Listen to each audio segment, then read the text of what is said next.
বাংলাদেশ এবং বাংলাদেশের বাইরে পৃথিবীর বিভিন্ন প্রান্তে যে যেখান থেকে চ্যানেল আই দেখছেন, আপনাদের সকলকে সাদর আমন্ত্রণ তৃতীয় মাত্রা দেখবার জন্য। প্রিয় দর্শক, এখন থেকে 2 বছর পরে জাতীয় সংসদ নির্বাচন বা সাধারণ নির্বাচন বাংলাদেশের, কিন্তু নির্বাচন নিয়ে কথাবার্তা, আলোচনা, পক্ষে বিপক্ষে নানা মতামত ইতিমধ্যে উঠতে শুরু করেছে এবং ওই নির্বাচনকে কেন্দ্র করেই আসলে রাজনীতির মাঠ গরম হতে শুরু করেছে। এর বাইরে আনুষঙ্গিক আরও নানা বিষয় আছে এবং সেই সঙ্গে স্থানীয় সরকারের বিশেষ করে ইউনিয়ন পরিষদের নির্বাচন হচ্ছে, পঞ্চম ধাপ নির্বাচন হয়ে গেল এবং এই নির্বাচনকে ঘিরে নানা রকমের উত্তাপ, উত্তেজনা, সহিংসতা আমরা দেখেছি। শতাধিক মানুষের প্রাণহানির ঘটনা ঘটেছে। নারায়ণগঞ্জ সিটি কর্পোরেশনের নির্বাচন সামনে হচ্ছে এবং সেই সঙ্গে বাংলাদেশের গণতন্ত্র নিয়ে, মানবাধিকার নিয়ে নানা রকমের প্রশ্ন দেশের বাইরের থেকে বিশেষ করে মার্কিন যুক্তরাষ্ট্রের দিকে আসতে শুরু করেছে, সেগুলো নিয়েও। এবং মার্কিন যুক্তরাষ্ট্রে যে গণতন্ত্রের সম্মেলন করলেন মার্কিন প্রেসিডেন্ট, সেই সম্মেলনে বাংলাদেশের ডাক না পাওয়া, সেগুলো অনেকে মনে করেন যে বাংলাদেশের রাজনীতিতে যে উত্তাপ, সেই উত্তাপ ছড়াতে খানিকটা অনুষঙ্গ হিসেবে কাজ করেছে। কিন্তু সব কথার মূল কথা, 50 বছর বয়স বাংলাদেশের, এই 50 বছরও গণতন্ত্রের আকাঙ্ক্ষা নিয়ে যে দেশটির জন্ম এবং 50 বছরে বহুবার গণতন্ত্রের সংগ্রাম করেছে যে দেশের মানুষ, বহু রক্তদান, সেই দেশে এখন পর্যন্ত একটা স্থায়ী কম বিতর্কের বা আমি একেবারে পুরোপুরি বিতর্কহীন বলবো না, এটি নির্বাচনী ব্যবস্থা গড়ে তোলা যায়নি। এবং এর থেকে পরিত্রাণের উপায় কি, সেই নির্বাচনী ব্যবস্থা কিভাবে গড়ে তোলা যেতে পারে, যে নির্বাচনে সকল মত পথের মানুষ অংশগ্রহণ করবেন, যেই নির্বাচন দেশে বিদেশে গ্রহণযোগ্য হবে এবং মানুষ নির্ভয়ে তার ভোটাধিকার প্রয়োগ করতে পারবে এবং ভোটের ফলাফল মোটামুটিভাবে মানুষ যেভাবে ভোট দেবে সেভাবে প্রকাশিত হবে, সেরকম একটা আস্থার নির্বাচন বাংলাদেশে কেন করা যাচ্ছে না? আজকের আলোচনায় আমরা সেই দিকে নজর দেওয়ার চেষ্টা করব। এবং আমরা জানি যে আগামী ফেব্রুয়ারি মাসে বর্তমান নির্বাচন কমিশনের মেয়াদ শেষ হয়ে যাচ্ছে এবং নতুন নির্বাচন কমিশন কোন প্রক্রিয়ায় গঠিত হবে সেই বিষয় নিয়ে একটি সার্চ কমিটি গঠন এবং কিভাবে হতে পারে সেই বিষয় নিয়ে বাংলাদেশের রাষ্ট্রপতি বিভিন্ন রাজনৈতিক দলের সঙ্গে সংলাপ করছেন। এর আগে সংলাপগুলোতে প্রায় মোটামুটি সকল রাজনৈতিক দলে অংশ নিয়েছিল, কিন্তু এবারের রাষ্ট্রপতি সংলাপে বাংলাদেশের একটি অন্যতম বৃহত্তম রাজনৈতিক দল বাংলাদেশ জাতীয়তাবাদী দল বিএনপি সহ প্রায় অনেক রাজনৈতিক দলই এই সংলাপে অংশগ্রহণ করছে না, বরং বিএনপি বলছে যে তারা বিভিন্ন রাজনৈতিক দলের সঙ্গে আলাদা করে সংলাপ করবে। সো রাষ্ট্রপতি সংলাপ থেকেও ভালো কোনো সুফল আসবে তেমনটাও অনেকে মনে করছেন না। সব মিলিয়ে এইসব বিষয় নিয়ে কথা বলবার জন্য দুজন অত্যন্ত খ্যাতিমান রাজনীতিক, অত্যন্ত অভিজ্ঞ রাজনীতিক আমার সঙ্গে আজকের এই তৃতীয় মাত্রার স্টুডিওতে আলোচনায় অংশ নিতে এসছেন। আমার বায়ে বসা আছেন বাংলাদেশ সরকারের সাবেক প্রতিমন্ত্রী এবং সাবেক সংসদ সদস্য অধ্যাপক ডক্টর আবু সাইদ, এবং আমার ডানে রয়েছেন বাংলাদেশ সরকারের সাবেক মন্ত্রী, সাবেক সংসদ সদস্য, বাংলাদেশ সুপ্রিম কোর্ট বার অ্যাসোসিয়েশনের সাবেক সভাপতি এবং তৃণমূল বিএনপি এবং বাংলাদেশ ন্যাশনাল অ্যালায়েন্সের সভাপতি বা চেয়ারম্যান ব্যারিস্টার নাজবুল হুদা আমার ডান পাশে বসা। স্বাগত আপনাদের দুজনকে তৃতীয় মাত্রায়। প্রফেসর আবু সাইদ, আপনার কাছ থেকে আমি শুনতে চাইবো যে রাষ্ট্রপতি নির্বাচন কমিশনের গঠনের বিষয় নিয়ে যে সংলাপ করছেন বিভিন্ন রাজনৈতিক দলগুলোর সঙ্গে, অনেক রাজনৈতিক দলই জানিয়েছে যে তারা এই সংলাপে অংশ নিচ্ছে না এবং এই সংলাপ থেকে কোনো ফলও তারা আশা করছে না। তো আপনার কাছে কি মনে হয় ব্যক্তিগতভাবে যে এই সংলাপ আসলে কতটা ফলপ্রসূ হবে বা এই সংলাপের আসলেই কোনো প্রয়োজন আছে কি না, সেটি অনেকে প্রশ্ন তুলছেন, আপনি কি মনে করেন? আপনার এই কথাটার আলোচনার সূত্রপাতে আমাকে বলতেই হয় যে 49 বছর আগে যে সংবিধান আমরা রচনা করেছিলাম, সেই সংবিধানের যদি আমি ধরি তাহলে 11 অনুচ্ছেদেই আছে গণতন্ত্রের সংজ্ঞা। কারণ নির্বাচনটা গণতন্ত্রের সঙ্গে সম্পর্কিত, নির্বাচন কমিশনও তাই। 11 অনুচ্ছেদে আছে, এক কথায় আছে গণতন্ত্র মানে কি, প্রজাতন্ত্র হইবে একটি গণতন্ত্র। সেখানে কি থাকবে? মৌলিক মানবাধিকার থাকবে, তারপরে মানব সত্তার মর্যাদা থাকবে, মূল্যবোধগুলো জাগ্রত থাকবে, আর কি থাকবে? প্রশাসনের সকল স্তরে পর্যায়ে নির্বাচিত প্রতিনিধিদের কার্যকর অংশগ্রহণ নিশ্চিত থাকবে।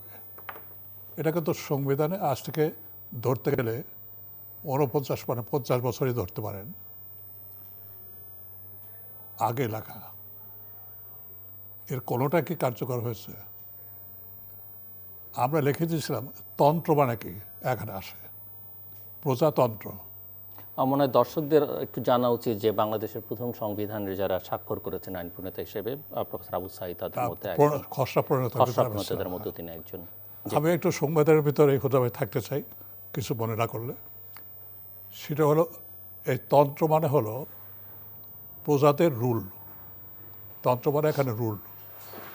প্রজাদের রুল মানে জনগণের মালিকানা যেখানে আর থাকবে, এবং তারা 7 অনুচ্ছেদ অনুসারে প্রজাতন্ত্রের সকল ক্ষমতার মালিক জনগণ, এবং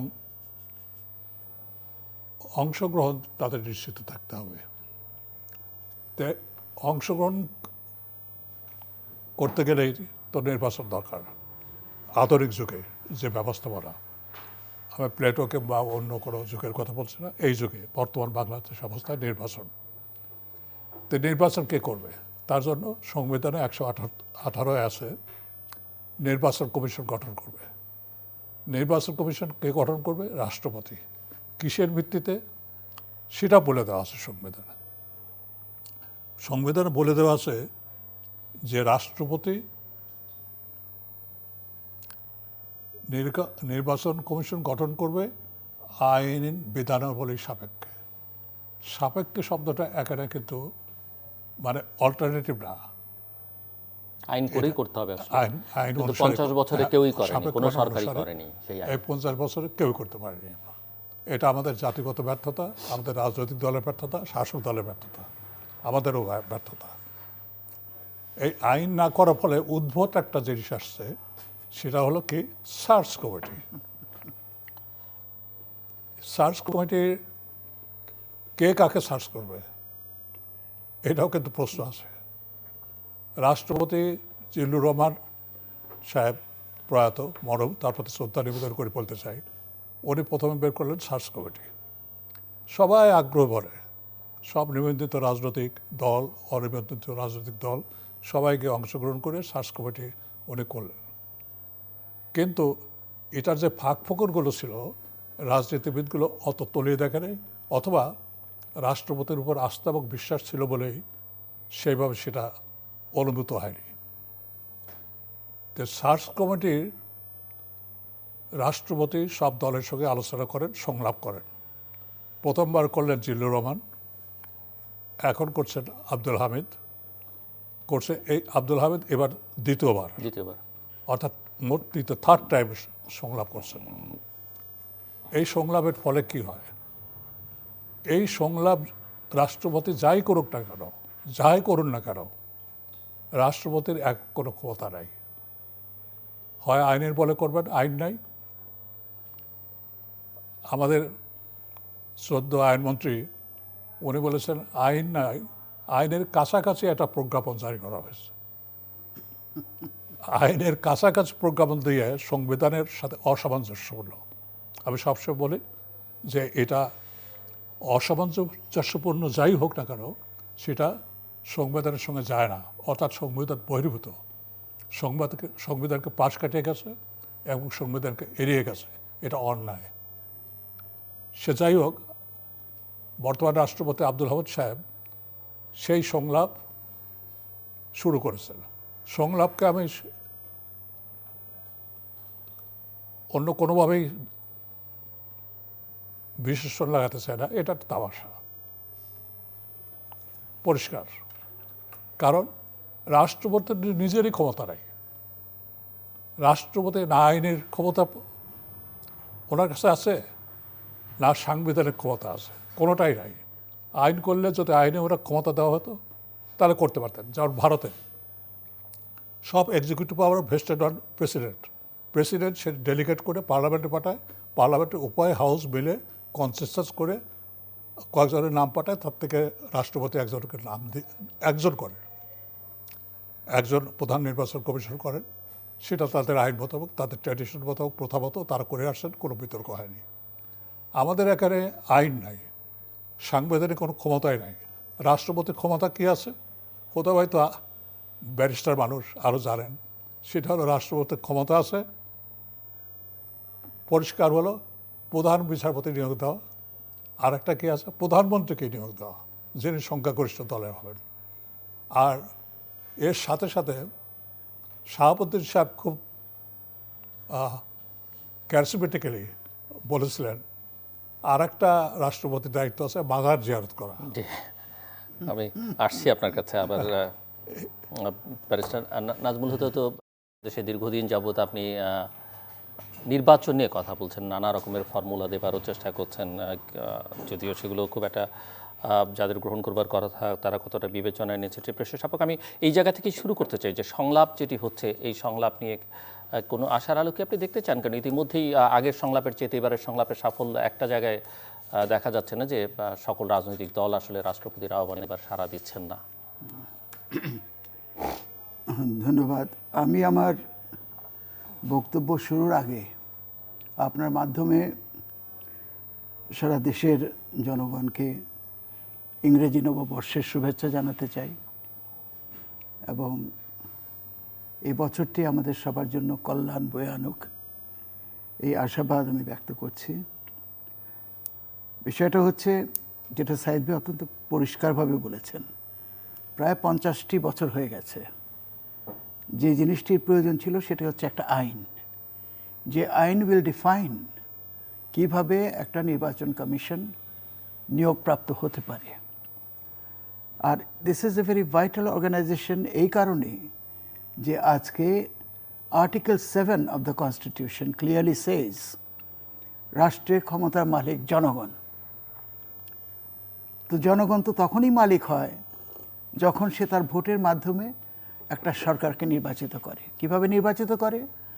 তাদের ইচ্ছার প্রতিফলনে যে সংসদটি নির্বাচিত হয় সেই সংসদ থেকে উৎসারিত হয় ক্যাবিনেট, এবং তারা ডিরেক্টলি জনগণকে রিপ্রেজেন্ট করছে। এরই মাধ্যমে জনগণের ক্ষমতায়ন থেকে শুরু করে জনগণ বিকামস পাওয়ারফুল, অ্যান্ড তারাই আলটিমেটলি এখানে ক্ষমতা নির্বাহ করে। আমি মনে করি আইন করার এখনও প্রয়োজন রয়েছে, এখনও সময়ও আছে। It's not that too late. এখনও টু লেট আমি বলবো না, আগামী নির্বাচনকে সামনে রেখে। I was rather sorry other day একটা কমেন্ট আমি দেখলাম যে অর্ডিন্যান্স করার ব্যাপারে আই থিঙ্ক আইনমন্ত্রী সাহেবই বলেছেন যে না, অর্ডিন্যান্স করা যাবে না বা হয় না। I am sorry to say যে যখন পার্লামেন্ট সেশনে থাকে না সেই সময় দ্য অনলি ওয়ে আইন প্রণয়ন করার একমাত্র উপায় হচ্ছে জরুরি ভিত্তিতে যদি কোনো কিছু প্রয়োজন হয়ে যায় তখন একটা অর্ডিন্যান্স প্রণয়ন করা। তো অর্ডিন্যান্সটা তো একটা আইন, this is very much an আইন। এটা পরবর্তীতে পার্লামেন্টে অনুমোদিত হয়, কিন্তু তার পর্যন্ত ইট বিকামস আ রিয়েল ল। তো এই আইনটা করতে তো খুব বেশি দিন সময় লাগে না। আজকে সার্চ কমিটি কাকে সার্চ করবে, কি দিয়ে সার্চ করবে? দূরবীন দিয়ে না সার্চ লাইট দিয়ে না কি একটা দিয়ে? প্রশ্ন যে আমি একটু ইন্টারাপ্ট করি, যে আইন তো বাংলাদেশে নানান সরকার নানান সময় করে, অনেক সময় নিজেদের স্বার্থে করে, বা সরকারের বা দলের স্বার্থে বা ব্যক্তির স্বার্থে। সকল আইন তো গ্রহণযোগ্য নাও হতে পারে। এখন যারা দাবি করছেন, বা এমনকি বিএনপিও বলছে যে আইন করেই করতে হবে, বা বুদ্ধিজীবীরা একটা বিবৃতি দিয়ে বলেছেন সরকারের সুবিধা মতো একটা আইন করলো, সকলের পছন্দ। অ্যাবসলিউটলি, আমি সেখানে আমি আসছি, ওটাই আমি আসতেছিলাম, যেখানে আইন করবে কারা? যারা আজকে অনেকে মনে করে মধ্যরাতে নির্বাচনের মাধ্যমে নির্বাচিত এবং একটা দলীয় ইন্টারেস্ট রিপ্রেজেন্ট করছে, এমন একটা গভর্নমেন্টের মাধ্যমেই তো আইনটা হবে, প্রণীত হবে। কারণ রাষ্ট্রপতি ইজ নাথিং বাট ওই যেটা ক্যাবিনেট থেকে তার কাছে প্রপোজড হবে সেই অনুযায়ী তিনি অর্ডিন্যান্স করবেন। অ্যাকচুয়ালি সেই ধরনের স্বচ্ছ পার্লামেন্ট আমাদের নেই, এটা স্বীকার করতেই হবে। কারণ যেখানে জনগণের প্রকৃত ইচ্ছার প্রতিফলনে যেই সংসদ গঠিত হয়, একমাত্র সেই সংসদই স্বচ্ছভাবে এই ধরনের একটা সিদ্ধান্ত নিতে পারে। তারপরেও এটা পরবর্তীতে যে কোনো স্ক্রুটিনির ভিতরে আসতে পারে, পরবর্তীতে পার্লামেন্টে বিভিন্ন বিতর্কের জন্ম দিতে পারে, সব কিছুই হতে পারে। ইফ ইট ইজ এ ল, তাহলে আর অন্য বিতর্ক থাকে না যে আমি অন্য কোনো উপায়ে একটা, যে আজকে দেখেন যে সংলাপের কথা আপনি বলছেন, আমি তো মনে করি এটা সিম্পলি প্রহসন। কারণ কে প্রধান নির্বাচন কমিশনার হবে এটা মাননীয় প্রধানমন্ত্রী অলরেডি ধরে রেখেছেন তার মাইন্ডের মধ্যে, এবং তার পরামর্শটা যখন পৌঁছাবে প্রেসিডেন্টের কাছে উনি সেটা ডিক্লেয়ার করবেন এবং ওই সংলাপের ফর্মুলাই নিয়ে আসবেন। সেটা কেউ না কেউ সেভাবে উচ্চারিত হয়ে সেটা হবে। দিস অ্যানাদার থিং, কতদিন আর আমরা ব্লাফ দেব, কতদিন জনগণকে এরকমভাবে ধোকা দিয়ে রাখবো? আচ্ছা, this is about the time that আমরা এই 50 বছর পূর্তির পর আমাদেরকে চিন্তা করতে হবে যে আসলে আমরা জনগণকে সেভাবে এম্পাওয়ার করতে পেরেছি কিনা, আজকে তাদের ইচ্ছার প্রতিফলনে নির্বাচন হচ্ছে কিনা। আজকে আমরা কথায় কথায় বলি আইনের শাসন, আইন কি শাসন করছে না আমরা আইনকে শাসন করছি? আজকে যদি আমরা ক্লোজলি দেখি যে আইনটাকে আমি আমার মতো করে তৈরি করে আমি আইনকে শাসন করছি, আইনের শাসন তো আমি করছি, আইন তো আমাকে শাসন করছে না। তো মোদ্দা কথা হচ্ছে রাজনীতিটা কি? ক্ষমতার লড়াই। এখন আমি যদি মনে করি যে আমি দেশের জন্য এই কাজগুলি করব, এই কাজগুলি করতে আমার 20টি বছর লাগবে, আমি এই 20টি বছর আমি না পেলে পরে আমি কাজগুলি করতে পারবো না। তো 20টি বছর আমার ক্ষমতায় থাকতে হলে পরে আমাকে তখন বিভিন্ন উপায়ে ক্ষমতায় থাকার স্বপ্ন দেখতে হবে। আজকে যে জিনিসটা হচ্ছে যে সরকার অবশ্যই, গতকাল আমরা অত্যন্ত মনোযোগের সাথে মাননীয় প্রধানমন্ত্রীর বক্তব্য শুনেছি, তার সেই উৎপাদন এবং উন্নয়নের যেটা উনি দেখিয়েছেন, এটা অত্যন্ত আমি নিজে ব্যক্তিগতভাবে খুবই প্রশংসা করি যে এই কয়েকটা বছরে যথেষ্ট কাজ হয়েছে, অনেক মেগা প্রকল্প আগামীতে আমরা দেখব। এবং এটাও সত্যি একটা জায়গায় উনি বলেছেন, আমি যদি এতদিন না থাকতে পারতাম তাহলে এগুলি করা সম্ভব হতো না। ইন আদার ওয়ার্ডস, উনি আবারও চাচ্ছেন এই কন্টিনিউটিটা পেতে ভবিষ্যতে যাতে আমি অব্যাহতভাবে থাকতে পারি, এবং জনগণের কাছে একটা প্রচ্ছন্ন ইঙ্গিত যেন আগামীতে যে কাজগুলো আমি চিন্তা করছি বা হবে 42 সালের মধ্যে, সেটাকে পূরণ করতে হলে আমাকে আবার থাকতে হবে। এই যে থাকার যে ইচ্ছা, এটার জন্যই আজ আমাদের রাজনীতিটা একটু ভিন্ন খাতে প্রবাহিত হচ্ছে। অর্থাৎ যে কোনোভাবে যদি আমাকে থাকতে হয়, আমাকে সেখানে নির্বাচন কমিশন কেন, ভোট নিয়েও নানান ধরনের প্রহসন করতে হবে, যেটা আমরা মনে করি হচ্ছে। এটা অস্বীকার করা কিছু নেই। প্রধানমন্ত্রী বক্তব্যে তো তার তৃতীয় দফার 3 বছর পূর্তিতে উন্নয়নের কথাই বেশি বলেছেন, এবং 22 সালকেও তিনি বলেছেন যে উন্নয়নের একটা মাইল ফলক হবে। এবং অবশ্যই টোনটাতে যা বোঝা যায় যে উন্নয়ন, ওনারা হয়তো সরকার মনে করছেন যে এই উন্নয়নই আসলে জনগণকে তাদের সঙ্গে সম্পৃক্ত করছে, এবং এই উন্নয়ন দিয়ে সকল আমি মনে করি পার্টলি এটা true, there is no doubt. আজকে যারা পদ্মা সেতুর ফল পাবে, পদ্মা সেতুর মাধ্যমে সুবিধা পাবে, সেই সুবিধা পাওয়া লোকগুলি তো চিন্তা করবে যে না, ঠিকই সরকার একটা বড় কাজ করেছে, তার সমর্থনটা তো অটোমেটিক্যালি তার দিকে পড়ার কথা। ঠিক সেইভাবে মেট্রো রেলের জনগণও একই রকমভাবে ভাববে। যেখানে যেখানে বড় বড় প্রকল্প হচ্ছে, হয়তো জনগণের মন মানসিকতা সেদিকে ডিরেক্টেড হবে। But the fact remains, as the কর্ণধার অফ দিস কান্ট্রি, এবং আমাদের জাতির পিতা বঙ্গবন্ধু শেখ মুজিবুর রহমানের কন্যা হিসেবে আমি যদি তাকে গণতন্ত্রের মানসকন্যা মনে করি, এবং আমাদের বঙ্গবন্ধুর স্বপ্ন যদি হয়ে থাকে, যেটা উনি প্রচ্ছন্নভাবে আর্টিকেল 7 এক্সপ্রেস করেছেন, রাষ্ট্রের ক্ষমতার মালিক জনগণ, তাহলে সেটাকে আমাকে আনতে হবে। এবং সেটা আনতে হলে আমাকে সেইভাবেই জনগণের ইচ্ছার প্রতিফলনে নির্বাচন সুনিশ্চিত করতে হবে। তো যা আজকে উন্নয়নের ক্ষেত্রে আমাদের মাননীয় প্রধানমন্ত্রী গতকাল যা বলেছেন, তার বাইরেও না বললেও কোনো কিছু আসতে যেত না। আমরা সবাই জানি উনি কী করছেন। আজকে উন্নয়নের ক্ষেত্রে তার ভাবমূর্তি তুঙ্গে, কিন্তু রাজনৈতিকভাবে এটা অস্বীকার করার উপায় নাই, তিনি এখনও প্রশ্নবিদ্ধ। কারণ লোকজন এখনও বলে মধ্যরাতে নির্বাচনের কথা। হয়তো নির্বাচন কমিশনই এর জন্য দায়ী, উনি হয়তো এটা অ্যাপ্রুভও করেন না, মাননীয় প্রধানমন্ত্রীর অনিচ্ছার ভিত্তিতেই হয়তো এই সমস্ত ইন্টারফিয়ারেন্স হয়েছে নির্বাচনের সাথে। বাট দ্য ফ্যাক্ট রিমেন্স, এটা হয়েছে, এবং এর দরুন রাজনৈতিক ভাবমূর্তিটা তার অনেকখানি টার্নিশড হয়েছে। এটা উনি ডেফিনেটলি বেরিয়ে আসতে পারেন এটা থেকে।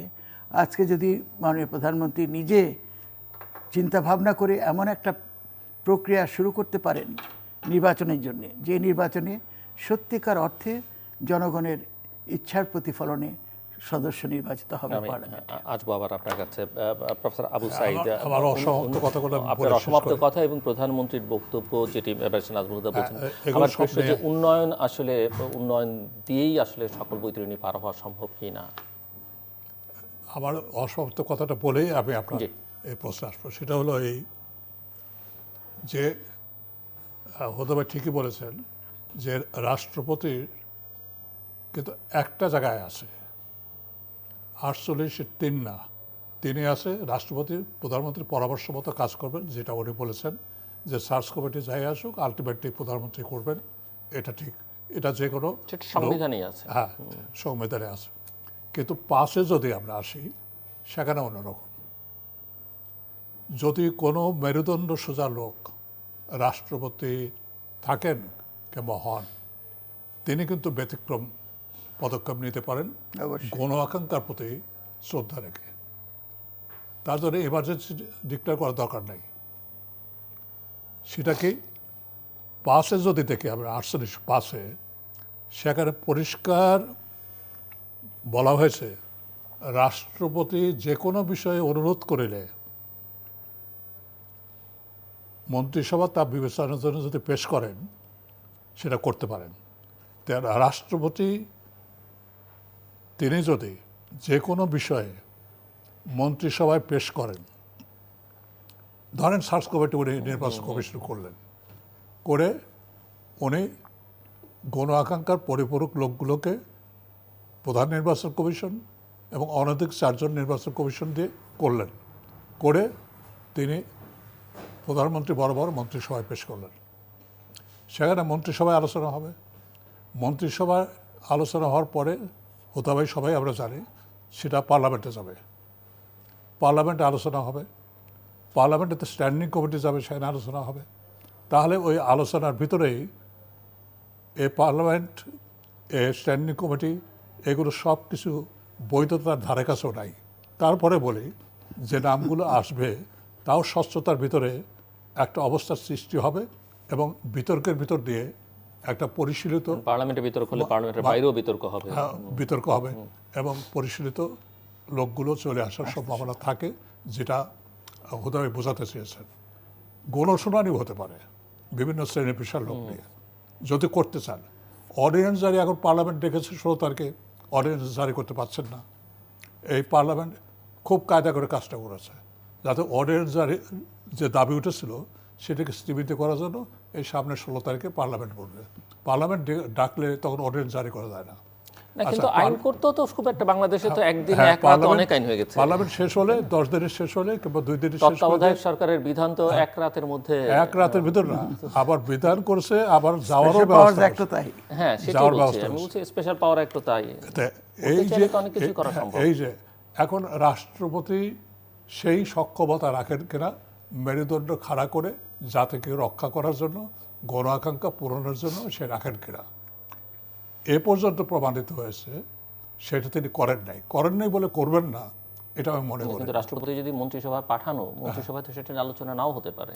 না। মন্ত্রিসভায় পাঠালেই এটা একটা নিউজ হবে, তখন কি পাঠালো তখন আসবে। মন্ত্রিসভা সব ব্যাপারে ধামাচাপা দিতে পারবেন না, ধামাচাপা দিতে পারবেন না।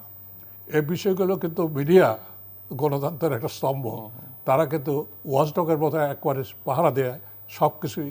তারা কিন্তু ঘুরে পিন পর্যন্ত, এখন পিন পর্যন্ত, পিয়ন্তে প্রধানমন্ত্রী পর্যন্ত তারা কিন্তু অবজারভেশন। তবে একটা জিনিস কিন্তু হচ্ছে, আপনার নিউজ পেপারে এই যে সার্চ কমিটির জন্য যে সংলাপগুলি হচ্ছে, এই সংলাপে কোন পার্টি কি প্রপোজ করছে এটা পাবলিক হচ্ছে। এটার মাধ্যমে কিন্তু অনেকে জানতে পারছে কাদের কি ধ্যান ধারণা এবং কাকে তারা চায়। কেউ কেউ তো ব্যক্তি বিশেষের নামও বলে ফেলেছে, কিন্তু সেটা বলার কোনো কারণ নাই। কিন্তু এটার মাধ্যমে একটা স্বচ্ছতা বোধহয় কিছুটা এসছে যে news media has caught up the process, এবং এই প্রসেসটার প্রত্যেকটা মিনিটস তারা যেহেতু জনগণের কাছে থ্রো করছে, জনগণ জানতে পারছে যে অমুক পার্টির স্ট্যান্ড এমুক, এবং এটা পরবর্তীতে যদি যখন mister president will announce the name, আর সেটা যদি দেখা যায় যে ডায়ামেট্রিক্যালি অপোজিট একটা নাম আসছে অ্যাভার্স টু দিস সংলাপ, তাহলে কিন্তু সেখানে ধরা খাবে। কাজে এটার মধ্যে থেকেই একটা কিছু তার বের করার প্রশ্ন আছে, প্রোভাইডেড যদি প্রেসিডেন্ট সেই স্ট্যান্ডটা নেন। হ্যাঁ তাকে নিতে হবে, সেভাবে হয়তো নিতে হবে। এটা তো আছেই, এর সাথে অনেকগুলো ঘটনা আছে। শুধু নির্বাচন কমিশন করলে যে নির্বাচন সুষ্ঠু হবে তা না। নির্বাচন কমিশনের বহু স্টেক হোল্ডার আছে। প্রথম হলো রাজনৈতিক দল, তারপরে কি আছে, এমনভাবে দলীয়করণ করা হয়েছে, আইন শৃঙ্খলা বাহিনীর থেকে শুরু করে, সাধারণ প্রশাসন থেকে শুরু করে, অন্যান্য নির্বাচনের যা যা মন্ত্রণালয় দরকার সব জায়গায়। যেমন নির্বাচন করতে কি লাগে, নির্বাচন করতে নির্বাচন কমিশন ডিরেকশন দেবে, তারপরে যাবে হলো ডিসির কাছে, এসপির কাছে, এসপি ডিসি 1 থেকে 3 পর্যন্ত দেখবেন অধিকাংশই, সবাইকে বলছেন আমি, অধিকাংশ এসপিডিসি উপর থেকে যেভাবে বলা হয়েছে সেইভাবে তারা ভোট করবে, সেইভাবে ভোটের অর্ডার দেন। ওই যে দিনের ভোট রাতে ওই জন্যই হয়, পুলিশ যে করে, আমি তার ভুক্তভোগী, জীবন্ত সাক্ষী এখন আছি। এবং তার উপরে আমার ছেলে একটা আর্টিকেল লিখেছে ডেইলি স্টারে, চমৎকার একটা, ও আমার সাথে ছিল, সেগুলো দেখে লিখেছে, সেগুলো বাদ দিচ্ছি। এখন প্রত্যেকটি জায়গায় দলের লোক দিয়ে সাজিয়ে রাখছেন, তাহলে নির্বাচন কমিশনের সাথে ওখানে নিরপেক্ষ সরকার যারা দাবি করছেন, নিরপেক্ষ শব্দ বিশ্বাস করে না, নিরপেক্ষ সরকার বিশ্বাস করে না। একটা অন্তর্বর্তীকালীন সরকার হতে পারে যে সরকারটা ঐক্যমতের ভিত্তিতে হবে। রাজনীতির যারাই আছেন, নিবন্ধন অনিবন্ধন, শ্রেণী পেশার, মুক্তিযুদ্ধের সপক্ষে সব লক্ষ্য নিয়ে যদি ডায়ালগ করা যায় মাস গণহারে, যেমন যুদ্ধ অপরাধের জন্য গণ আদালত করেছিল, কিন্তু সেই ঐকমত্য প্রতিষ্ঠা করা কি সম্ভব আপনি মনে করেন?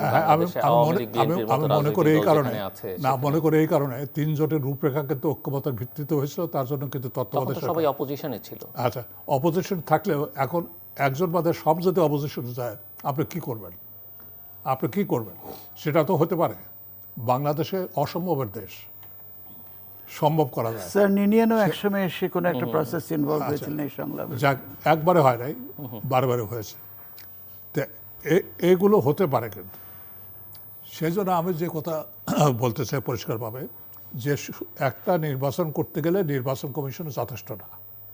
নির্বাচনকালীন যে সরকার থাকবে, সেই সরকার ঐক্যমতের ভিত্তিতে একটা সরকার হতে হবে, যেখানে সুনির্দিষ্ট কতগুলো ইস্যু নিয়ে তারা একমত হবে, এবং তার ভিত্তিতে ওয়ান্স ফর অল যারা দল কারা, প্রজাতন্ত্রের কর্মচারী না হয়ে যারা একটা দলের কর্মচারী হয়ে গেছে, দলের কামলা হয়ে গেছে, বলতে গেলে দলের নেতা হয়ে গেছে, এবং আমলাতন্ত্র কর্তৃত্ববাদী সরকারের একটা বিরাট একটা খুঁটি, সেই আমলাতন্ত্র দিয়ে জনগণের নির্বাচিত প্রতিনিধিদের যেভাবে অপমান, হেয়, অমর্যাদা করা হচ্ছে, তা বিস্ময়কর, তা বিস্ময়কর।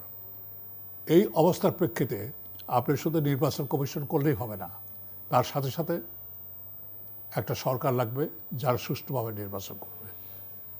এই সরকার অ্যাকচুয়ালি সরকার কিন্তু নির্বাচন করবে না, এটা এখানে I would stand to differ.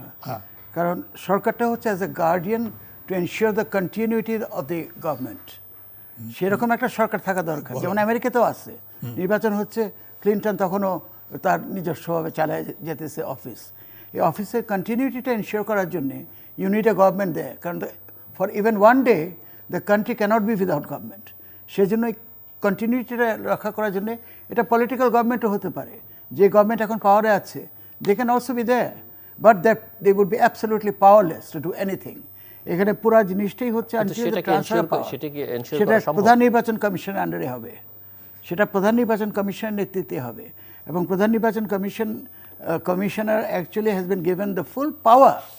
পুরো পাওয়ারটা তার কাছে কিন্তু ট্রান্সফার হয়ে যায় সেই সময়, যখন প্রশাসন থেকে শুরু করে everything is under his control, এবং until the power is transferred to the new parliament, সেই পর্যন্ত তার একটা রোল, বিরাট বড় একটা রোল থাকতে পারে, যেখানে গভর্নমেন্ট শুধুমাত্র একটা আমব্রেলার মতো থাকবে, আর কোনো রকমের পাওয়ার তারা নির্বাহ করতে পারবে না।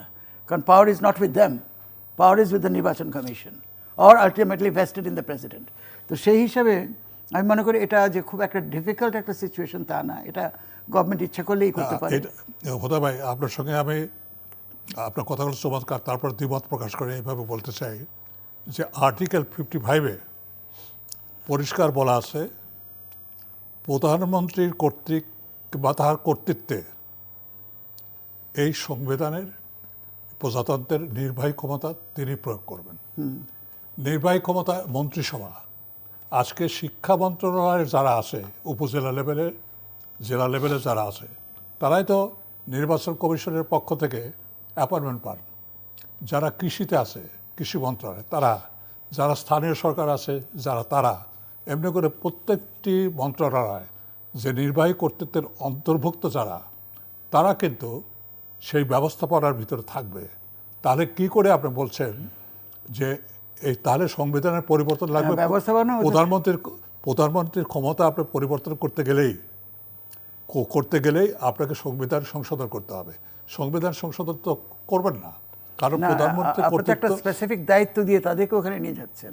না, আপনি এই কর্মচারী কিন্তু আপনি তাহলে সাংঘর্ষিক হবে। প্রধানমন্ত্রীর কর্তৃত্ব যদি বহাল থাকে, আবার নির্বাচন কমিশনের কর্তৃত্ব প্রদান করেন, তাহলে কোনটা ঠিক হবে? প্রধানমন্ত্রী উইল বি দায়ী ফর ভায়োলেটিং দ্য কনস্টিটিউশন। কি করে? এখন তো সংবিধানে হ্যাঁ, কারণ 55 এখানে পরিষ্কার সংবিধানই তো বলবে যে প্রধান নির্বাচন কমিশনের কাছে দ্য হোল এক্সিকিউটিভ পাওয়ার। তাহলে আপনি সংশোধনের সাজেশন দিচ্ছেন। সংবিধান সংশোধন লাগবে। এখন তো সেটা আছে না। না, সংবিধানে পরিষ্কারভাবে সংবিধানে লেখা আছে প্রধানমন্ত্রীর কর্তৃত্বে।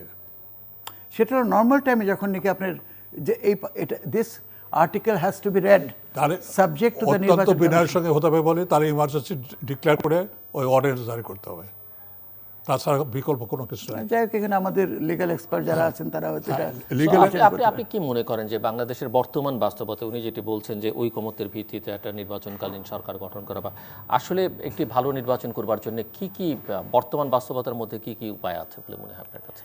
না, জাতীয় ঐক্যমতের উপরে তো কোনো কিছু নাই, কিন্তু কথা হচ্ছে আপনি সেই ঐক্যমতটা কিভাবে রিচ করবেন, সেটি তো আপনি রিচ করতে পারছেন না, বিকজ অফ একের প্রতি অন্যের অবিশ্বাস।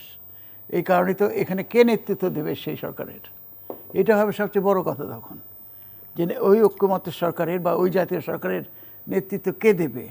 আপনি সেটা নিয়েই তো হাজারো রকমের প্রশ্ন উঠবে, যে একটা ইন্ডিপেন্ডেন্ট পারসন সেটার প্রধান হবেন, নাকি মাননীয় প্রধানমন্ত্রী সেটা নেতৃত্ব দেবেন, নাকি বেগম খালেদা জিয়া সেটা নেতৃত্ব দেবেন। আপনি তো সেখানে হচ্ছে সবচেয়ে বড় প্রশ্ন, ঐক্যমতের ঘাটতির প্রশ্ন। কাজে ওইটা প্রশ্নই থেকে যাচ্ছে, এটা আজীবন এই পর্যন্ত আমরা এটাই দেখে এসেছি প্রশ্ন, যে উই কুড নেভার এগ্রি। আজকে যদি দুটা পার্টি কোনো একটা জায়গায় যে দেশের কথা চিন্তা করে এগ্রি করতে পারতো, অনেক কিছুই সম্ভব হতো, কিন্তু আমরা দেখেছি সেটা হয় না, মোটেও হয় না। না হলে বর্তমান যে অবস্থা চলছে, আমি তার পরের প্রশ্নগুলো আসবে বলে আপনি উন্নয়নের কথা বলছেন সেগুলো, তাহলে দেশে একটা নৈরাজ্য হবে। আমি দেখতে পাচ্ছি সামনে একটা নৈরাজ্য হবে এবং মাৎসন্যায় হবে। আপনাকে দেশকে সেইভাবে ঠেলে দেবো? নিশ্চয় না। যারা রাজনীতি করেছে, দেশটাকে স্বাধীন আমরা করেছি, আমাদের যেমন দায় আছে তেমন দায়িত্ব আছে। দায় এবং দায়িত্ব নিয়েই একটা ফর্মুলায় আমাদের আসতে হবে। মুক্তিযুদ্ধের সপক্ষে শুধু গলাবাজি করলে হবে না, তার মূল্যবোধগুলো ফিরিয়ে আনতে গেলে, তার রাষ্ট্রীয় নীতিমালা ফিরিয়ে আনতে গেলে আমাদের সেই দায়িত্ব নিয়ে এগিয়ে আসতে হবে। আমি সেই জায়গায় ওনার কাছ থেকে একটা ফর্মুলা চাইছিলাম, যে ওনার কাছে মাথায় বা ওনার দল হিসেবে সেই কারণে আপনার কাছে আমি একটু পরে আসতে চাইছিলাম, ওনার কাছ থেকে শুনে আসতে চাইছি আপনি কি মনে করেন যে কিভাবে একটি ভালো নির্বাচন করা সম্ভব। না দেখেন, এবং সবচেয়ে বড় কথা হচ্ছে যে সে ভালো নির্বাচনের কোনো বিকল্প 2023 সালে বা 24 সালে বাংলাদেশের জনগণের সামনে আছে কিনা। না দেখেন, নির্বাচন করার ব্যাপারে এটা দুইটা সাইড। একটা হচ্ছে নির্বাচন কার আন্ডারে হবে, কি হবে, সেটা একটা সাইড। আর একটা হচ্ছে প্রক্রিয়াগতভাবে নির্বাচনের সুষ্ঠুতা, বাই এখানে সুষ্ঠু এবং অবাধ নির্বাচন নিশ্চিত করতে যেটা সবচেয়ে বেশি প্রয়োজন, সেটা হচ্ছে প্রক্রিয়ার মধ্যে কিছু কিছু সংশোধন আনা। আমরা দেখছি প্রতিনিয়ত যে কাজগুলো এখন হচ্ছে ইউনিয়ন পরিষদের নির্বাচনে। First of all, this was a very bad decision. I would like to go on record to say that this union পরিষদের পর্যায়ে নির্বাচনকে দলীয় করা, it was a bad decision, absolutely bad. সেখানে প্রতীক নিয়ে যাওয়ার কোনো কারণ ছিল না, যেখানে ইউনিয়ন নির্বাচনটা সবচেয়ে স্বচ্ছ হতো, because of is variety of participation. Even আত্মীয়রা ফাইট করতো সেখানে। আপনি সেখানে একটা প্রতীকেরই ঢুকাই দিয়া পুরো জিনিসটাকে দলীয় করার একটা ইস্যুতে নিয়ে গেলেন। As a result you are facing all sort of problem now. এই যে ভায়োলেন্স কোনো না কোনো জায়গায় এটা হয় বিদ্রোহী অমুক অথবা দলের অমুক, এদের মধ্যে মারামারি করে এগুলি হচ্ছে। এবং এই জায়গাটাতেই আমার সবচেয়ে বেশি যেটা আমার চিন্তা ভাবনা, সেটা হচ্ছে যে এই দলীয়করণ করাটা নির্বাচনের একটা যে পর্যায়, যেটা নাকি জাতীয় পর্যায় ছিল, এখানে এটা সীমিত রাখা উচিত ছিল। আপনি জাতীয় পর্যায়ে নৌকা নিয়ে নামেন, ধানের শীষ নিয়ে নামেন, বা আমি তৃণমূল বিএনপি সোনালী আঁশ নিয়ে নামলাম, আমাদের সেটার আছে, ইন্ডিপেন্ডেন্স আছে, ফ্রিডম আছে টু ডু দ্যাট। এবং সেটার ভিত্তিতে জনগণের কাছে আমরা হাত পাততেই পারি ভোটারের জন্য, যে তুমি আমার প্রতীকের পক্ষে দাও। আমার ওই পর্যন্ত তো যাওয়ার কোনো দরকার নাই। আজকে যেইমাত্র আমি সারা দেশকে দলীয়করণের দিকে নিয়ে যাই, তখনই প্রশ্ন ওঠে, এটা কি তাহলে একদলীয় শাসন নাকি অন্য কিছু? এ ধরনের নানান কিছু কিন্তু মাইন্ডের মধ্যে তখন আসে। তো আজকে দেখেন এই ইউনিয়ন পরিষদ পর্যায়ের যে নির্বাচনগুলি হচ্ছে, সেই নির্বাচনে একটা স্বচ্ছতা ছিল সবসময়। ওটার মধ্যে ভোটার লিস্টে নিয়েও কেউ কোনো সময় কোনো আপত্তি তোলে নাই। আমি যেটা বলেছি যে আমাদের জাতীয় নির্বাচনের প্রথম অ্যান্ড ফার্স্ট উপাদান হতে হবে একটা নিশ্ছিদ্রভাবে স্বচ্ছ ভোটার তালিকা। আজকে আমরা যখন দেখি একটা ভোটার তালিকা আপডেট করতে যে মাসের পর মাস নির্বাচন কমিশন খালি ঘরে ঘরে ক্যামেরা পাঠায় আর বলে আপনার উপস্থিত থাকবেন, আমরা হালনাগাদ করব। আমি তো বলি উইদিন 10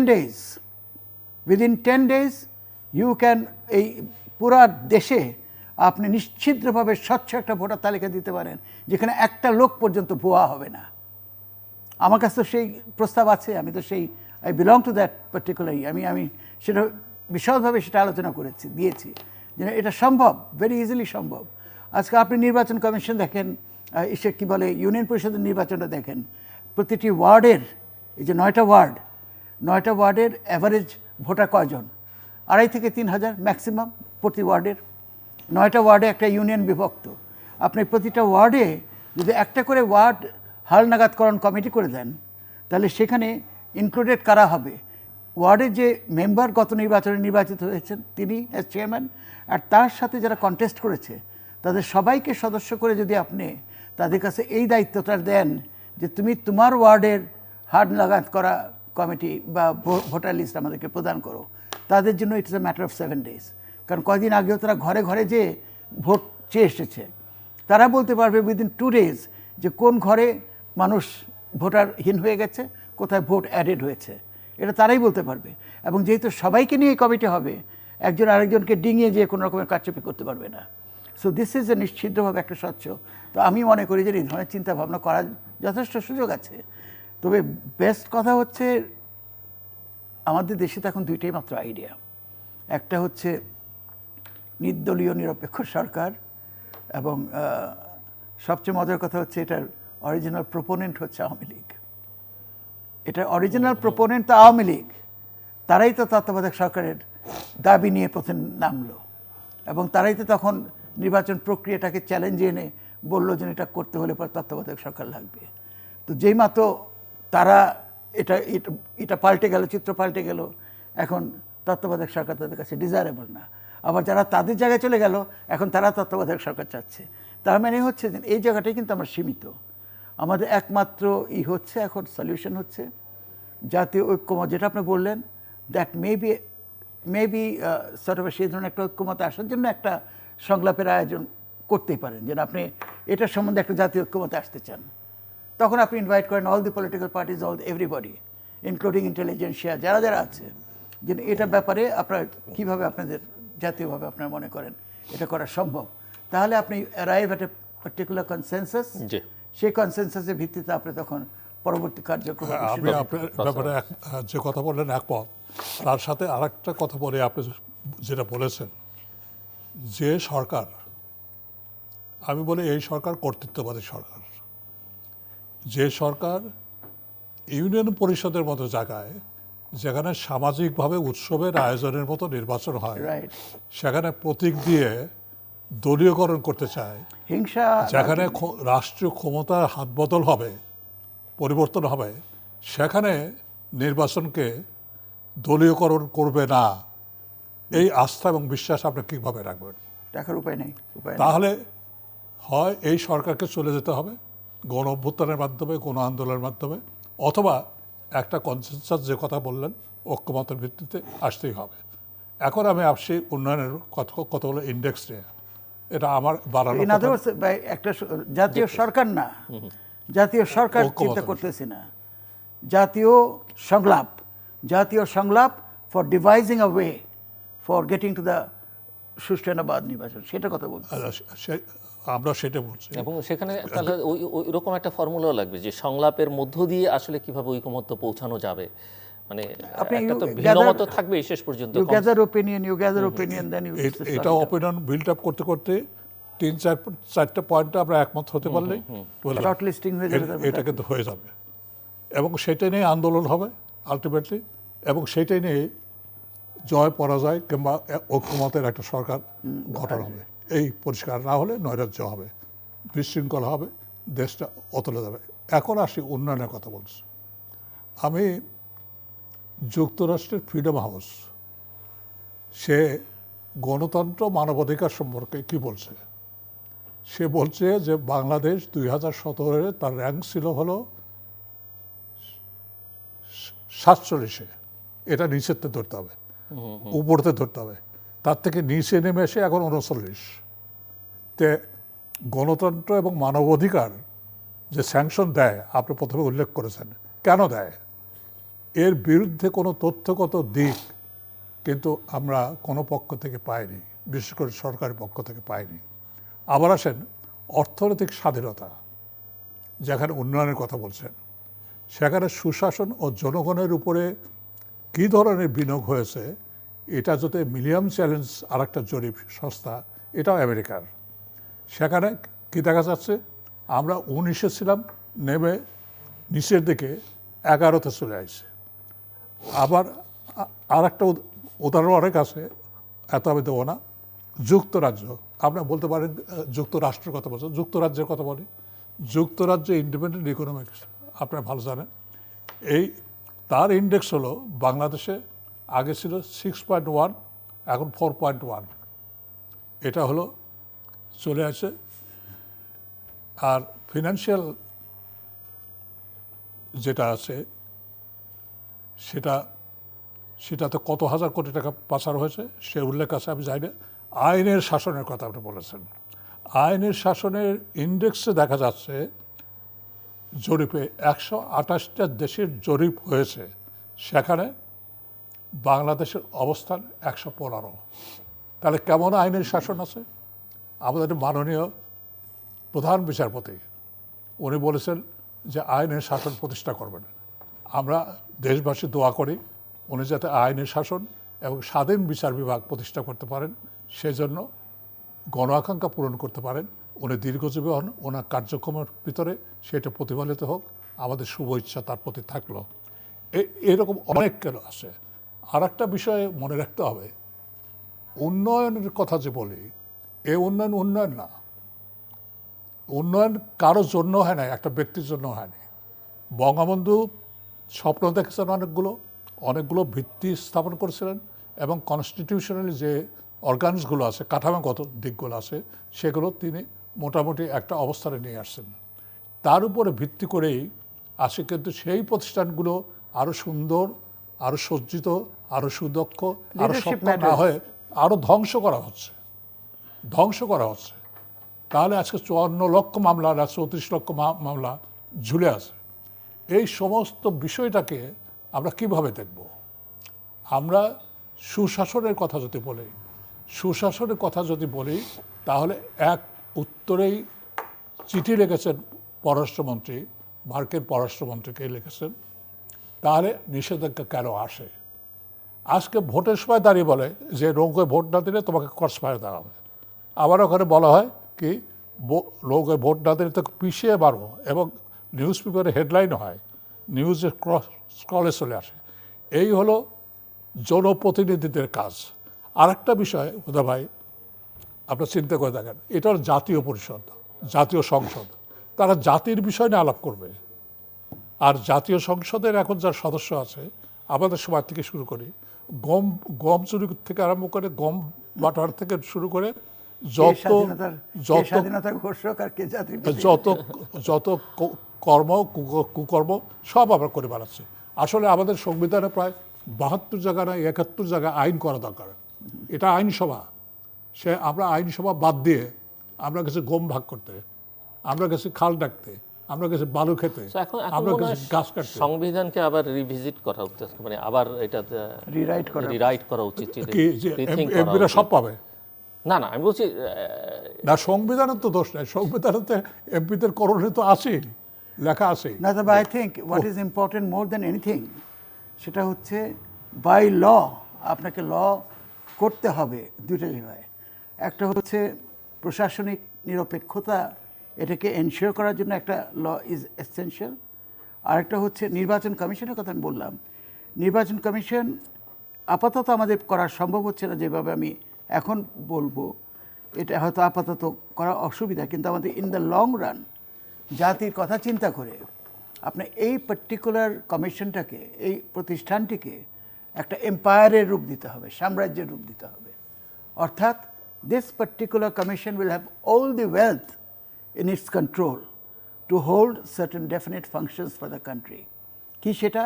এক হচ্ছে আপনার recruitment, right at the bottom, একটা ছোট্ট একটা পিয়ন থেকে শুরু করে আপনার একেবারে নির্বাচনী কর্মকর্তা পর্যন্ত, অফিসার এবং কর্মচারী, এদের রিক্রুটমেন্টের সম্পূর্ণ ক্ষমতা আপনি নির্বাচন কমিশনের হাতে দিতে হবে।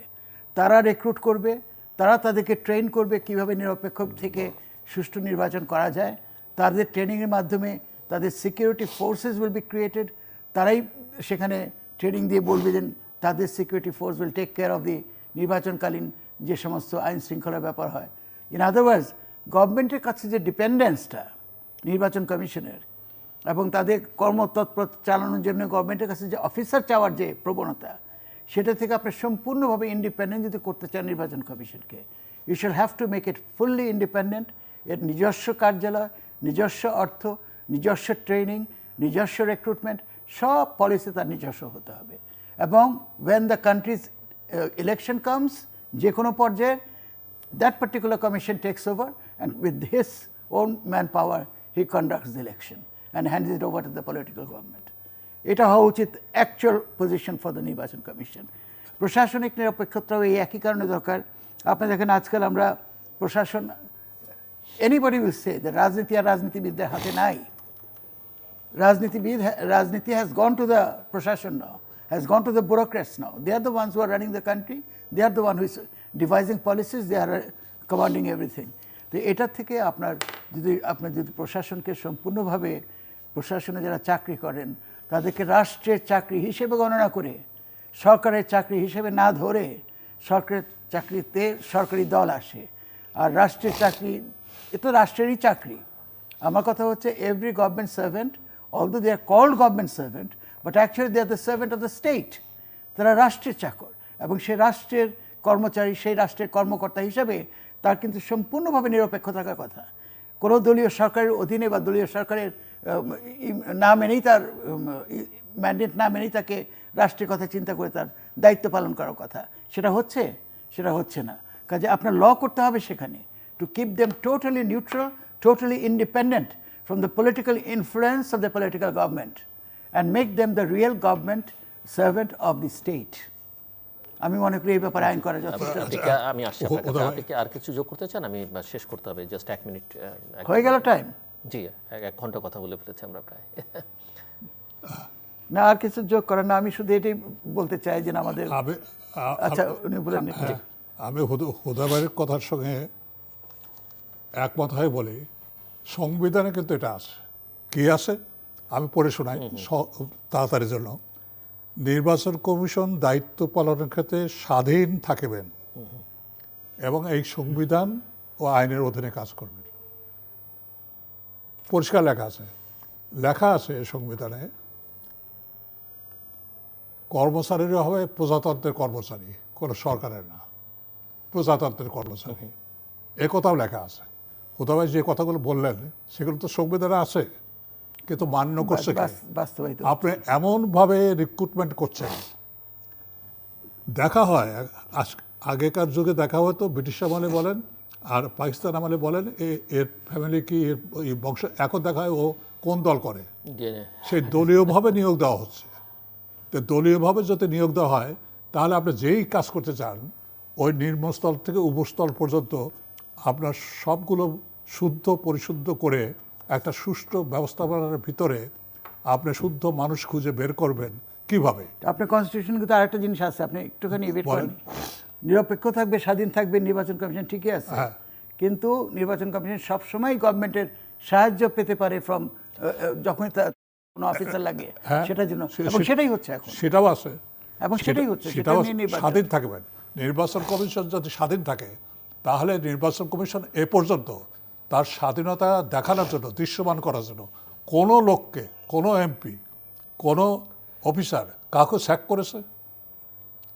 অবশ্য রুলসের ভিতরে আছে। আপনি বললেন করাপ্ট প্র্যাকটিস রুলসের ভিতরে আছে 92 সম্ভবত বিধিমালার ভিতরে, সেখানে করাপ্ট প্র্যাকটিসের জন্য নির্বাচন কমিশন 2 থেকে 7 বছর পর্যন্ত জেল দিতে পারে, কারাদণ্ড দিতে পারে।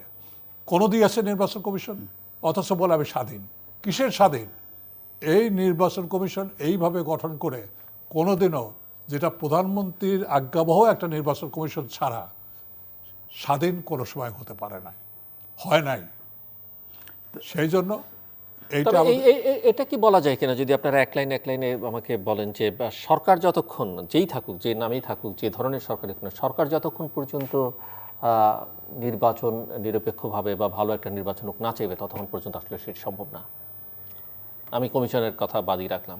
ব্যবসানাথ মূলত কি মনে করেন? না, এটা তো ঠিকই। এটা তো এখন এখন আমরা তো এক যে যে যে টাইপের সরকারের মধ্যে আছি, সেই টাইপের সরকারের সেটা যে সরকারই হোক আর কি, আমি বলছি যে ডিফ্রেম ইট এগেইন।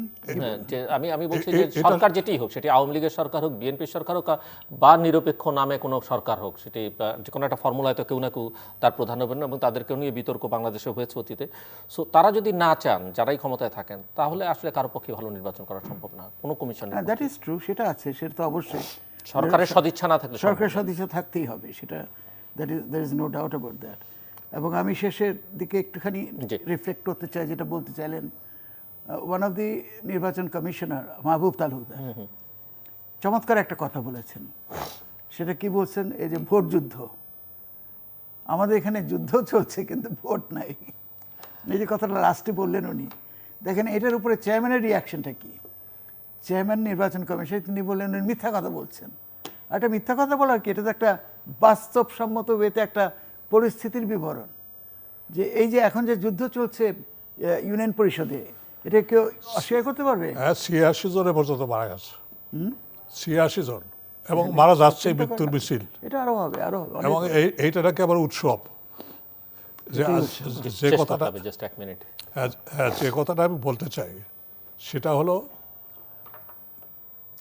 ঐক্যমতের ভিত্তিতে যে সরকার আসবে, সুনির্দিষ্টভাবে একটা নির্দিষ্ট সময় তারা থাকবেন, সুষ্ঠু একটা নির্বাচনের জন্য যে যে ব্যবস্থা নেওয়া দরকার তারা নেবেন, এবং বাংলাদেশে সেরকম লোক আছে, তাদের যদি আমরা বসিয়ে দিতে পারি তাহলে সম্ভব। 1 নম্বর। 2 নম্বর কথাটা, এই এজেন্ডাটাই তো জাতীয় সংলাপে ঐক্যমত, আমি বলছি 1 নম্বর। 2 নম্বর কি, তারা কোথাও পরবর্তীকালে নির্বাচন করতে পারবেন না, সরকারও আর দ্বিতীয়বারের মতো আসতে পারবে। আচ্ছা, এখানে আরেকটা কথা আমি বলি, একটু সরি ভাই, একটু ইন্টারফিয়ার করি। দেখেন, আমরা বিচার বিভাগের স্বাধীনতার কথা বলি এবং প্রভাবমুক্তভাবে থাকা। আজকে সবচেয়ে বড় দুর্নীতিটা কোথায় হচ্ছে, আমি কাউকে পার্টিকুলারলি পয়েন্ট আউট করছি না। আমি ধর সর্বোচ্চ একটা আসনে আছি, যেটার পরে আমার রিটায়ারমেন্ট, কিন্তু আমার মাইন্ডের মধ্যে কাজ করতেছে এরপরে নতুন কোন অ্যাসাইনমেন্ট, যে এই সরকারটাকে আমার একটু তোষামত করতে হবে, কারণ এরপরে উনি আমাকে নিউ ইয়র্কে পাঠাতে পারেন as the United Nations representative to the state. এই মন মানসিকতা নিয়ে আমি যখন বিচার কাজে বসি বা অন্য কোথাও বসি, আমি তখন তাকে তুষ্ট করার কারণে দলীয়ভাবেই অনেক কিছু করি। এটা থেকে আপনি বাঁচবেন কবে? এটা থেকে একভাবেই বাঁচতে পারেন যে রিটায়ারমেন্ট মিনস ফুল রিটায়ারমেন্ট, এরপর আর কোনো কিছু, এরপর আর কোনো কিছু না। Whatever appointment you are getting, বিচারপতিদের ব্যাপারে তাই আছে, তারা লাভজনক কোনো পদে যেতে পারবেন না। কিন্তু অলাভজনকও অনেকে চায়, কারণ অলাভজনক পদে থেকেও আসলে অনেক কিছু করা যায়, করে। আচ্ছা, এটা কি তাহলে এই যে আপনার ল কমিশনটা কি?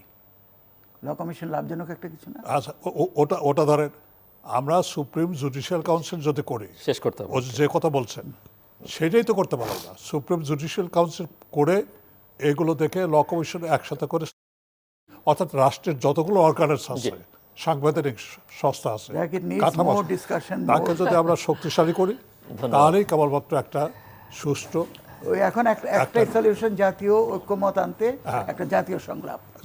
দর্শক, আমরা অনুষ্ঠানের শেষ জাতীয় সংলাপে সম্পর্কে আপনারা লিখতে পারেন ডাকে, ইমেল, SMS এর মাধ্যমে, ইন্টারনেট, আমাদের অফিসিয়াল ওয়েবসাইট অথবা সোশ্যাল মিডিয়াতে যেসব পেজ রয়েছে সেসব পেজে আপনারা আপনাদের মতামত রাখতে পারেন। আর আপনাদের মতামত আমাদের অনুষ্ঠান তৃতীয় মাত্রায় আপনি দেখতে পাবেন প্রতি বৃহস্পতিবার এবং শুক্রবার বাংলাদেশ সময় রাত 2টায়, সোমবার সকাল 11:30 এবং শুক্রবার দুপুর 1:30টায়। দেখবার আমন্ত্রণ রইল। তৃতীয় মাত্রায় পর্বটি আপনি সামাজিক যোগাযোগ মাধ্যম ফেসবুক এবং টুইটারও সরাসরি দেখতে পারেন। ফেসবুক, টুইটারে তৃতীয় মাত্রা লাইভ স্ট্রিমিং হচ্ছে। iOS ডিভাইস থাকলে আপনি অ্যাপ স্টোর থেকে তৃতীয় মাত্রায় আপনি ডাউনলোড করে নিতে পারেন তৃতীয় মাত্রায় দেখবার জন্য। অনুষ্ঠান সম্পর্কিত তথ্য ইত্যাদি জানবার জন্য এবং টেলিভিশনের পর্দায় দেখতে না পারলে যে কোনো সময় যে কোনো স্থান থেকে ইউটিউবের তৃতীয়মাত্রা চ্যানেলটি সাবস্ক্রাইব করে এই পর্ব বা পুরনো যে কোনো পর্ব আপনি আপনার সুবিধা মতো দেখতে পারেন। ডক্টর নাজমুল হুদা এবং প্রফেসর আবু সাঈদ অসংখ্য ধন্যবাদ আলোচনা নেবার জন্য। দর্শক, কথা হচ্ছিল নির্বাচন নিয়ে এবং দুজন অত্যন্ত অভিজ্ঞ প্রথিতযশা রাজনীতিবিদ কথা বলছিলেন। অনেক কথা তারা বলেছেন, উন্নয়ন দিয়ে সবসময় রাজনৈতিক বৈতরণী পার হওয়া যায় না এবং উন্নয়নের সঙ্গে সঙ্গে সেটি অর্থনৈতিক উন্নয়ন হলে তার সঙ্গে রাজনৈতিক উন্নয়নটাও নিশ্চিত করতে হয় যদি অর্থনৈতিক উন্নয়নকে টেকসই করতে হয়। আইনের শাসনের কথা আমরা প্রায়শই শুনি। ওনারা এই প্রশ্ন তুলেছেন যে আইনের শাসন আছে, আইন কি শাসন করছে না আইনকে শাসন করা হচ্ছে, এটি মৌলিক প্রশ্ন ওনারা তুলেছেন। নির্বাচনকে নিরপেক্ষ করবার জন্য কি করণীয়, অনেক রকমের কথা উঠছে। ওনারা স্থানীয় সরকার নির্বাচনে দলীয় প্রতীকে যে নির্বাচন হচ্ছে এটির দুজনেই বিরোধিতা করেছেন, তীব্র বিরোধিতা করেছেন। ওনারা প্রশাসন, আইন শৃঙ্খলা রক্ষাকারী বাহিনী তাদের নিরপেক্ষতাও নিয়ে প্রশ্ন তুলেছেন এবং তাদেরকে কীভাবে নিরপেক্ষ করা যায় সেই প্রশ্ন তুলেছেন। প্রক্রিয়াগত নানা বিষয় সংশোধন নির্বাচনের করবার কথা বলেছেন এবং কিছু পরামর্শ, যেমন প্রশাসনকে নিরপেক্ষ করবার উদ্যোগটা সবচেয়ে বেশি নিতে হবে, সেটা কীভাবে করা সম্ভব, হয়তো দীর্ঘমেয়াদী প্রক্রিয়া। ইতিমধ্যেই অনেক পয়জন সেখানে বা বিষ সেখানে ঢুকেছে।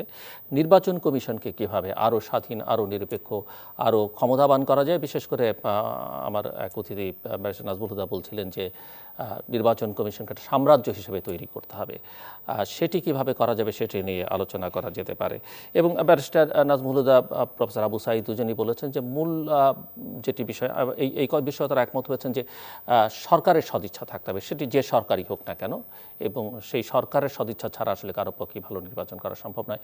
কিন্তু সমাধান কি? সমাধান হিসেবে ওনারা বলছেন যে জাতীয় ঐকমত্য প্রতিষ্ঠা করতে হবে এবং তার জন্য জাতীয় সংলাপ করতে হবে। রাষ্ট্রপতির সংলাপকে ওনারা প্রহসন তামাশা বলেছেন, কিন্তু সকল রাজনৈতিক দলের অংশগ্রহণে দীর্ঘমেয়াদে লম্বা সময় ধরে কিছু কোর ইস্যুজ নিয়ে একটা জাতীয় সংলাপ করতে হবে এবং সেখান থেকে ছেকে আসলে একটা ঐকমত্য প্রতিষ্ঠা করবার জায়গা নিশ্চিত এবং তার ভিত্তিতে আগামী দিনের করণীয় বা কীভাবে নির্বাচন হবে সেটি ঠিকঠাক করতে হবে। এর বাইরে ওনাদের দৃষ্টিতে আপাতত কোনো বিকল্প নেই। দর্শক, আমাদের সঙ্গে থাকবার জন্য অসংখ্য ধন্যবাদ। আপনাদের সবার জন্য শুভকামনা।